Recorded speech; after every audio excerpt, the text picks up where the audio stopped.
வணக்கம் நண்பர்களே. தென்னாலிராமன் மிகவும் புத்திசாலி.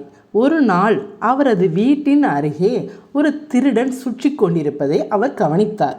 அன்று இரவு தென்னாலிராமன் தனது மனைவியிடம் உரக்க பேசினார். நம்முடைய தங்கையின் நகைகளை இந்த பெரிய பெட்டியில் வைத்து கிணற்றில் போடலாம். அங்கே யாரும் தேட மாட்டார்கள். இதை கேட்ட திருடன் மிகவும் மகிழ்ந்தான்.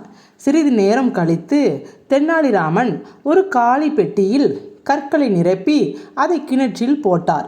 திருடன் இரவு முழுவதும் கிணற்றிலிருந்து தண்ணீரை இறைத்து பெட்டியை எடுக்க முயன்றான். அதே நேரத்தில் தென்னாலிராமன் அந்த தண்ணீரை தனது தோட்டத்திற்கு பாய்ச்சினார். காலையில் தோட்டம் முழுவதும் நன்றாக நீர் பாய்ந்து பசுமையாக இருந்தது. இறுதியாக திருடன் பெட்டியை எடுத்து திறந்தான். உள்ளே கற்கள் மட்டுமே இருந்தன. அப்போது தென்னாலிராமன் சிரித்துக்கொண்டு, நன்றி நண்பனே, நீ இரவு முழுவதும் என் தோட்டத்திற்கு தண்ணீர் ஊற்றிவிட்டாய் என்றார். திருடன் வெட்கப்பட்டு அங்கிருந்து ஓடிவிட்டான். இந்த கதையின் நீதி என்ன? புத்திசாலித்தனமும் சிந்தனையும் எந்த பிரச்சனையும் தீர்க்கும். நன்றி.